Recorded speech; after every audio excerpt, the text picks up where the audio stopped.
लगभग एक जो कूड़े वाला है जो केवल कूड़ा बीन रहा है, जिसको आज के समय में लोग बड़ी हे दृष्टि से देखते हैं, यार कितना गिरा हुआ आदमी है, कूड़ा बीन रहा है, वो आदमी भी लगभग कितना कमाता होगा रोज? मैं आपको उसकी पूरी कैलकुलेशन बताता हूँ। इस पूरी इंडस्ट्री में उसको L1 लेवल का बंदा बोलते हैं। वो बंदा अपने उसके अंदर स्वाभिमान है, वो भिखारी नहीं है, आप ध्यान रखिएगा।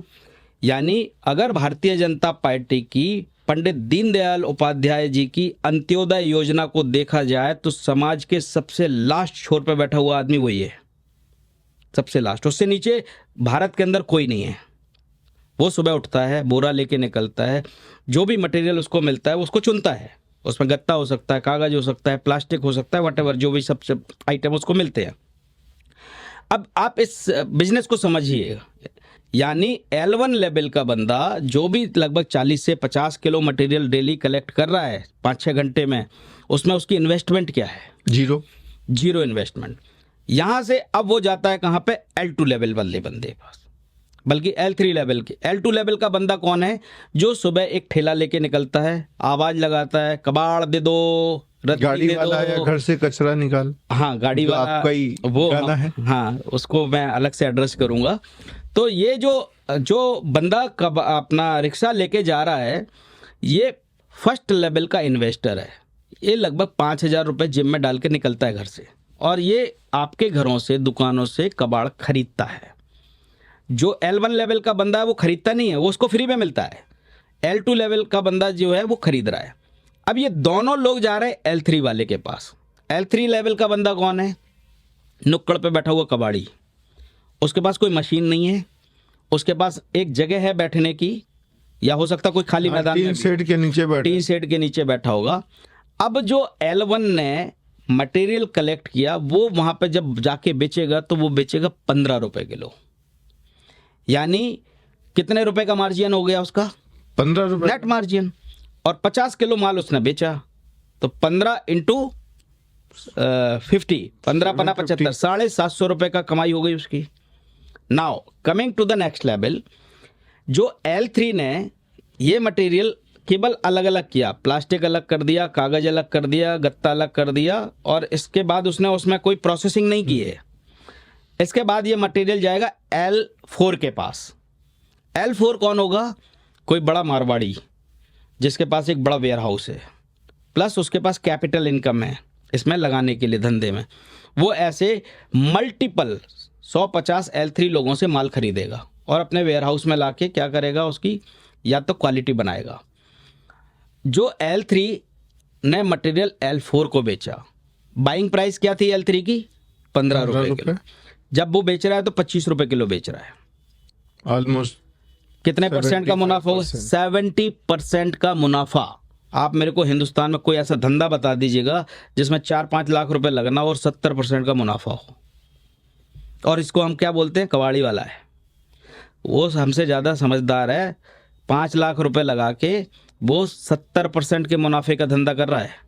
अगर वेस्ट मैनेजमेंट प्रॉपर हो जाएगा, गार्बेज मैनेजमेंट हो जाएगा, तो बहुत सारी बीमारियों से भी हमारा देश बच सकता है। बहुत सारे प्रदूषण के जो कारण हैं उनसे भी बच सकता है।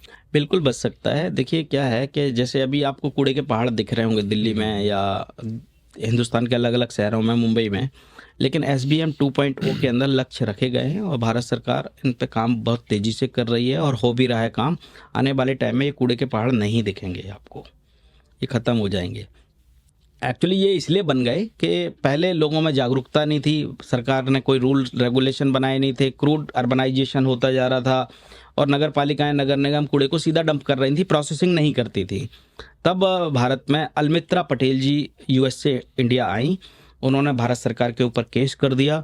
तब जाके सुप्रीम कोर्ट ने भारत सरकार को इंस्ट्रक्शंस दिए और भारत सरकार ने तब सॉलिड वेस्ट मैनेजमेंट के नियम बनाए 2016, और फिर अलग अलग राज्यों को इनके ऊपर इनके इम्प्लीमेंटेशन के इंस्ट्रक्शंस दिए। निकले 5 से 10 सालों में एक बहुत बड़े बदलाव के लिए हम तैयार रहे। बिल्कुल। और इसमें बल्कि अपॉर्चुनिटी देखें कि आज जो कूड़ा निकल रहा है, अगर आप 10 किलोमीटर के एरिया में आप अपना कूड़े का प्रोसेसिंग का कोई सिस्टम डेवलप कर लेते हैं तो वो आपको पैसा देगा।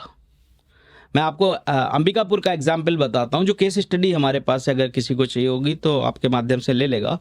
वहाँ पे तकरीबन 2 लाख की आबादी का सूखे कूड़े का हर महीने एवरेज 13 लाख रुपए की इनकम है, केवल सूखे कूड़े से। अभी इसमें गीले कूड़े की इनकम नहीं है।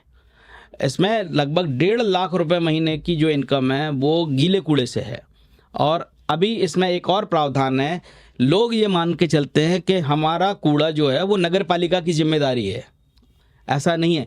अगर आपका कूड़ा नगर पालिका ले रही है तो, या नगर पालिका के बिहाफ पे कोई और ले रहा है, तो आपको उसके अगेंस्ट यूजर चार्जेस देना है, क्योंकि आपके एवज में या आपके बिहाफ पे कोई बंदा उस कूड़े को उठा के लेके जा रहा है और प्रोसेस कर रहा है, तो इसको यूजर चार्जेस बोलते हैं।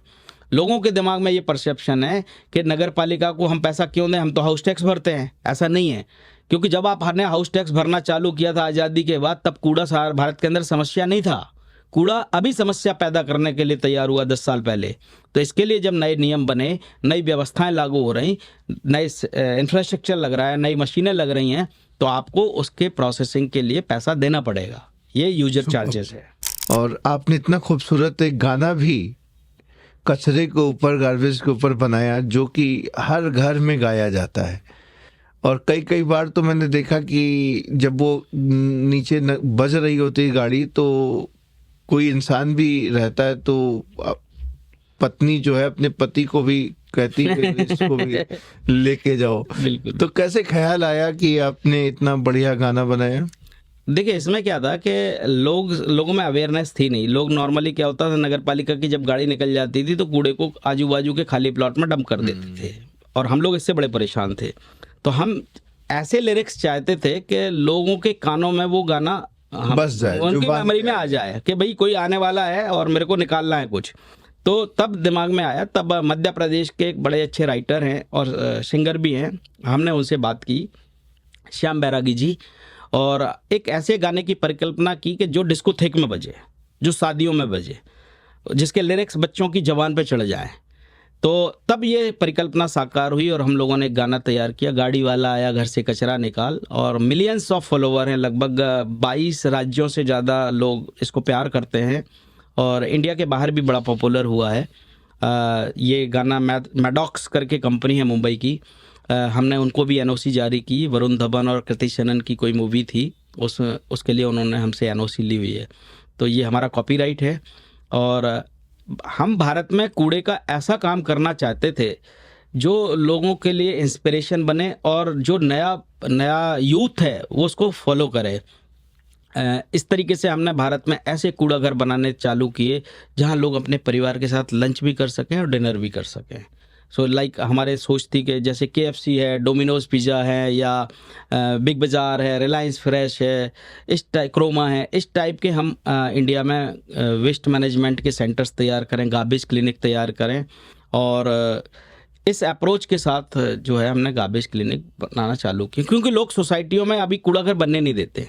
लोग अपने मोहल्ले में कूड़ा घर बनने, क्योंकि उनके अनुभव ऐसे हैं। हम इस अनुभव को बदलना चाहते थे।